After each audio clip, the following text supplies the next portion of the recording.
Hi friends, welcome back to our channel பசியும் ருசியும். பாரம்பரியமாக அந்த காலத்திலேருந்து செய்யக்கூடிய புளியங்காய் ஊறுகாய் எப்படி செய்கிறது அப்படின்னு இந்த வீடியோவில் பார்க்க போகிறோம். எப்பொழுதுமே நம்ம குழம்பு ரசம் இதுக்கெல்லாம் பயன்படுத்தக்கூடிய புளியோட காய் தான் இது. இதில் இருக்கக்கூடிய காம்பு நார் தோல் இதெல்லாம் நீக்கிடணும். இந்த காயே ரொம்ப பிஞ்சாக இருக்கும், அதுலேயும் செய்யலாம் நம்ம ஊறுகாய். அதே மாதிரி புளியம் பூ பார்த்துருப்பீங்க நீங்கள், அதுலேயும் ஊறுகாய் செய்யலாம். நார் தோல் எல்லாத்தையுமே எடுத்தாச்சு. இதை கொஞ்சம் சின்ன சின்னதாக கட் பண்ணி எடுத்துக்கலாம். கடாயில் கொஞ்சமாக 4 டிராப் அளவுக்கு நல்லெண்ணெய் சேர்த்துக்கலாம்.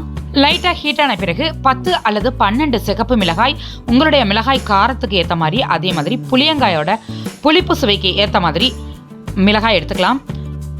கூடவே 2 ஸ்பூன் மல்லி, 1/2 ஸ்பூன் சீரகம், 1/2 ஸ்பூன் வெந்தயம், 1/2 ஸ்பூன் மிளகு சேர்த்து ஃப்ரை பண்ணிக்கணும். மிளகு சீரகம் எல்லாம் வெடிச்சு பொரிஞ்ச பிறகு இதை ஒரு பிளேட்டில் ட்ரான்ஸ்ஃபர் பண்ணி ஆற விட்டுக்கலாம். ஆறின இன்க்ரீடியன்ஸை மிக்சி ஜாரில் சேர்த்து கொரன்னு கிரைண்ட் பண்ணி எடுத்துக்கலாம். இந்த மாதிரி லைட்டாக கிரைண்ட் பண்ண பிறகு இது கூட நம்ம கட் பண்ணி வச்சிருக்க புளியங்காயை சேர்த்துக்கலாம்.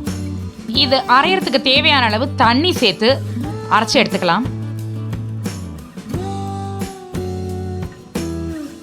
கடாயில் 3 ஸ்பூன் நல்லெண்ணெய் சேர்த்து நம்ம அரைச்சி வச்சிருக்க புளியங்காய் விழுதை சேர்த்துக்கலாம்.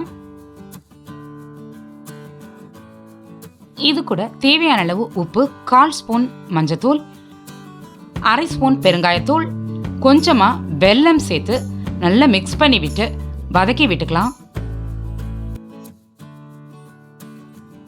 நம்ம சேர்த்துருக்க நல்லெண்ணெயில் நம்ம அரைச்சி சேர்த்த புளியங்காய் நல்லா குக் ஆகணும். இந்த மாதிரி பபிள் வர ஆரம்பிக்கும். இந்த டைமில் நம்ம இன்னும் ஒரு 2 ஸ்பூன் நல்லெண்ணெய் சேர்த்துக்கணும். இந்த ஊறுகாய்க்கு தேவையான அளவு நல்லெண்ணெய் சேர்த்தால்தான் ஊறுகாய் டேஸ்ட் நல்லாவும் இருக்கும். அதே மாதிரி நம்ம ஸ்டொமக்கில் அல்சர் ஏற்படாமையும் இருக்கும். அது மட்டும் இல்லாமல் புளியங்காயில் இருக்கக்கூடிய அயன் கண்டென்ட் நம்ம உடம்புல அப்போ தான் சேரும். அதனால் கண்டிப்பாக தேவையான அளவு ஆயில் சேருங்க.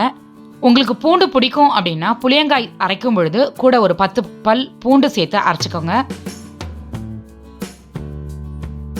ஃபைனலாக இந்த மாதிரி கன்சிஸ்டன்சியில் ஆயிலெலாம் வெளியில் வந்து நல்லா டார்க் ரெட் கலரில் ஆகிடும். இந்த சமயத்தில் நம்ம ஸ்டவ் ஆஃப் பண்ணிவிட்டு நல்லா ஆற விட்டுட்டு ஒரு ஏர்டைட் கண்டெய்னரில் எடுத்து ப்ரிசர்வ் பண்ணி ஃப்ரிட்ஜில் வச்சுருந்தோம் அப்படின்னா 15 டேஸ் வரைக்கும் அதை யூஸ் பண்ணலாம். ரொம்ப அருமையாக இருக்கும்.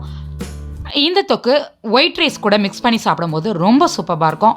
அதே மாதிரி எல்லா வெரைட்டி ரைஸுக்கும் சைட் டிஷ்ஷாக அல்டிமேட்டாக இருக்கும். சில டிஃபன், அதாவது உப்மா, கிச்சடி, இட்லி, சப்பாத்தி, இந்த மாதிரி டிஃபன் ரெசிபிக்கும் சூப்பராக இருக்கும். கண்டிப்பாக ட்ரை பண்ணி பாருங்கள். ட்ரை பண்ணி பார்த்துட்டு எனக்கு ஃபீட்பேக் சொல்லுங்கள். இது மாதிரி எண்ணெய் அப்படியே வெளியில் வந்திருக்கும். இந்த எண்ணெயோடு நீங்கள் கண்டெய்னரில் ஸ்டோர் பண்ணுங்கள். நீங்கள் எடுத்து சாப்பிடும்பொழுது எண்ணெய் இல்லாமல் வெறும் ஊறுகாய் மட்டும் சாப்பிடுங்க. இந்த வீடியோ உங்களுக்கு பிடிச்சிருந்தா லைக் பண்ணுங்க, ஷேர் பண்ணுங்க. இந்த வீடியோவுக்கு கீழே உங்களுடைய கருத்துக்களை பதிவிட மறந்துடாதீங்க. வணக்கம்.